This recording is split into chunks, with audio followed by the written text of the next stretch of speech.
안녕하세요 이런 것도 나가는 건가요? 네, 다 나와요.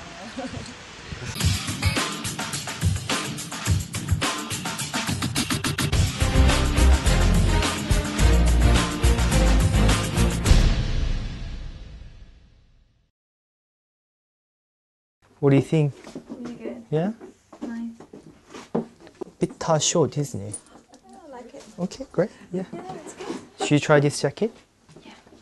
이번 컬렉션 주제가 이퀘스트리언이라고 해서 그 홀스 라이딩이나 그런 새들에서 온 그런 것들의 영감을 받아서 컬렉션을 진행했는데 자셈비라는 영국 백 브랜드와 컬래버레이션을 해서 이 코트는 그 말 안장에서 이렇게 영감을 받아서 이렇게 좀 디테일을 응용을 했는데요. 이런 부분들을 되게 좋아들 하더라고요. 그런 다음에 이런 소재도 좀 남성적인 소재, 이런 쉽스킨 퍼가 이렇게 있어서 좀 더 강한 느낌의 그런 요소들이 남성복적인 요소들이 있는데 그거를 여성적으로 잘 표현을 했다라고 다들 말씀을 하세요. Oh, it's great. It's, you know, it's sexy, but it's not too tight. I think the fabric is so, yeah, luxurious, but also, you know, you can move around in it. It's kind of like a day to night dress. You can wear it all the time with a little cardi or, you know, going to a party.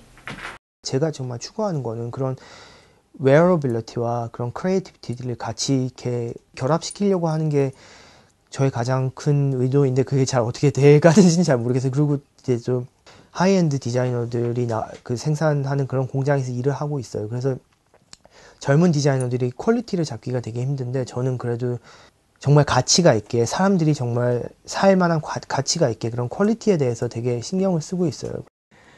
다음 컬렉션 준비하고 있는데 지금 스포츠웨어 쪽으로 좀 아이디어를 보고 있어요. 그래서 그런 이런 1920년대, 30년대 그런 스포츠웨어 디테일들을 보고 좀 더 재미있게 여성복으로 좀 바꿔볼까 하고 생각 중입니다. 이런 것 같아요. 약간 양분화가 되는 것 같아요.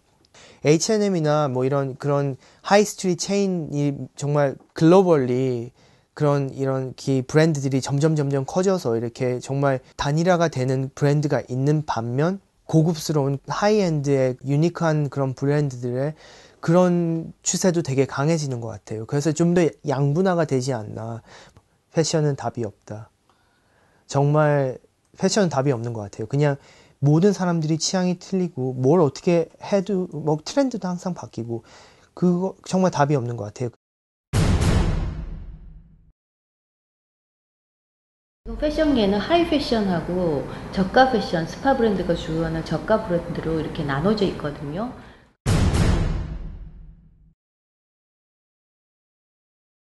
그러면은 이제 국가 이렇게 패션 산업이 하이 패션에 더 이렇게 중점을 둘 것이냐, 저가 패션에 중점을 둬서 지원을 할 것이냐, 이제 이 문제가 생기는데 하이 패션도 존재해야 되고 저가 패션도 균형 있게 존재해야 된다는 거예요. 근데 한국에서 지금 일단 저가 패션에서 파워풀한 브랜드는 현재로선 없는 상황인데 사실 저가 브랜드가 굉장히 경쟁력이 있고 파워풀해질 수가 있어요, 분명히. 그러니까 스웨덴에는 H&M이라는 브랜드가 있고 또 스페인에는 자라라는 브랜드가 있는데 자라 망고 이런 브랜드들이 있는데 그 브랜드의 경쟁력은 굉장하죠. 그 국가 전체의 패션 산업을 좌우한다고 해도 과언이 아니거든요.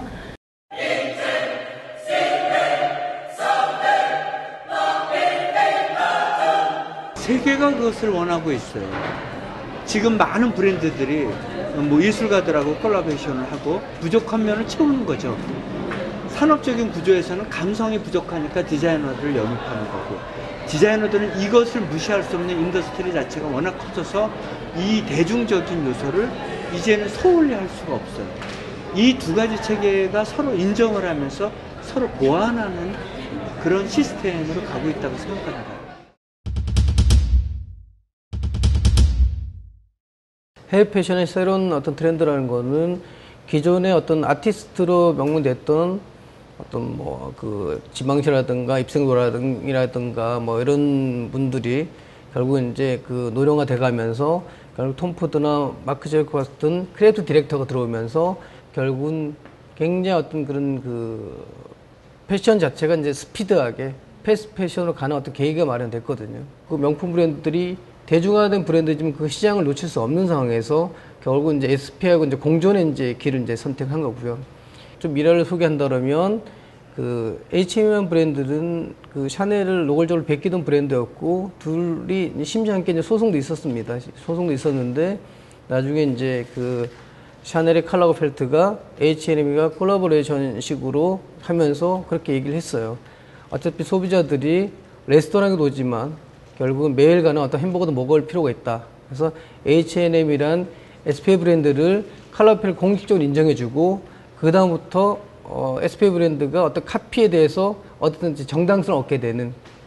그러니까 지금처럼 SPA 브랜드가 이제 힘을 가지게 된 거는 트렌드하고도 이게 관련이 있는데 예전에는 10년, 20년을 주도하는 그런 빅 트렌드가 있었다면 지금은 트렌드가 6개월에 한 번씩 바뀌는 상황이에요. 그러니까 힘 있는 브랜드가 어떤 트렌드를, 그러니까 룩을 발표하면 그게 트렌드가 돼서 다음 시즌에 비슷비슷한 브랜드들이 따라하는 그런 트렌드가 생기고, 그러니까 쉴 새 없이 옷을 자꾸 만들어내서 트렌드를 만들었고, 그것이 이제 SPA 같은 브랜드가 활성화되게 된 동기부여가 됐고, 또 SPA 브랜드의 그런 빠른 주기는 충분히 그 현대인들의 그 빠른 감성을 하고 잘 맞아 떨어지는 거죠.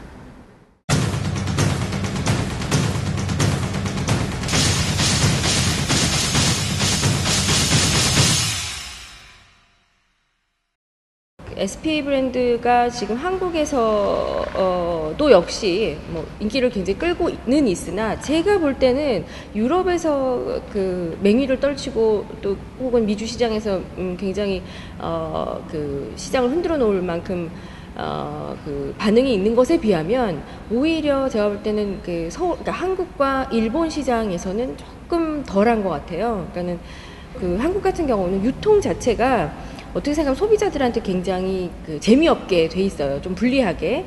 그 이유는 패션의 도시라고 하는 데를 가보면 대부분 이렇게 그 패션 스트릿이 있고 그 스트릿을 중심으로 크고 작은 이제 그 스탠딩 스토어들이 쭉 있고 사람들이 다 뭐 이 집 들어갔다 저 집 들어갔다 하면서 쇼핑을 하게 돼 있는 구조. 그리고 이제 그런 길에 굉장히 큰 자리를 했던 게 이제 SPA 브랜드죠. 한국은 실제로 사람들이 옷을 사거나 패션을 소비하는 가장 큰 중심지가 전통적으로 백화점으로 되어 있기 때문에, 물론 외국에 백화점이 있습니다만 한국만큼 그렇게 파워가 세진 않거든요. 한국은 백화점 위주의 쇼핑이 전통적으로 정말 깨지지 않고 계속되어 왔기 때문에 이 프리스탠딩 스토어만을 고집하는 그 SPA 브랜드가 소비자들한테 속속들이 침투되기까지에는 제가 볼 때는 그 시스템이랄까 좀 깨져야 될 때가 아닌가, 그런 생각 듭니다. 어떻게 생각하면 SPA 브랜드가 한국에 들어오면서 조금 그 흐름을 좀 바꾸지 않을까, 그런 부분이 기대되기도 하고요. 긍정적인 면과 부정적인 면이 공존하는 것 같아요. 그러니까 동전의 앞뒷면처럼요. 예를 들면 소비자들 같은 경우에는 가장 누구보다 빠르게 되게 정말 원하는 아이템만 쏙쏙 이렇게 자기가 스타일링 할 수 있게 그런 대기업들이 그런 제품을 또 판매하는 반면, 또 그 과정에서 그들이 쇼핑을 하면서 자기만의 스타일을 만들어가는 과정이 예전보다 훨씬 더 많은 경우가 주어졌다고 생각을 하고요.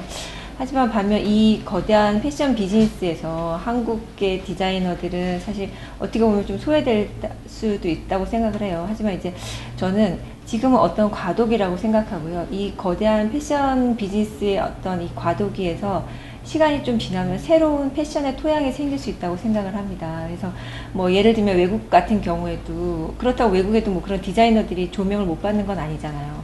뭐 예를 들면 랑방이 뭐 대기업과 같이 콜라보를 해서 랑방 컬렉션을 뭐 H&M 랑방 컬렉션이라든지, 아니 뭐 마등나, 뭐 예를 들면 케이트 모스, 여러 정말 대스타들이 거대 스파 브랜드랑 같이 코워크를 했을 때 가져오는 그 효과들처럼 새로운 그런 토양이 자랄 수 있는 과도기이지 않을까 싶은데요.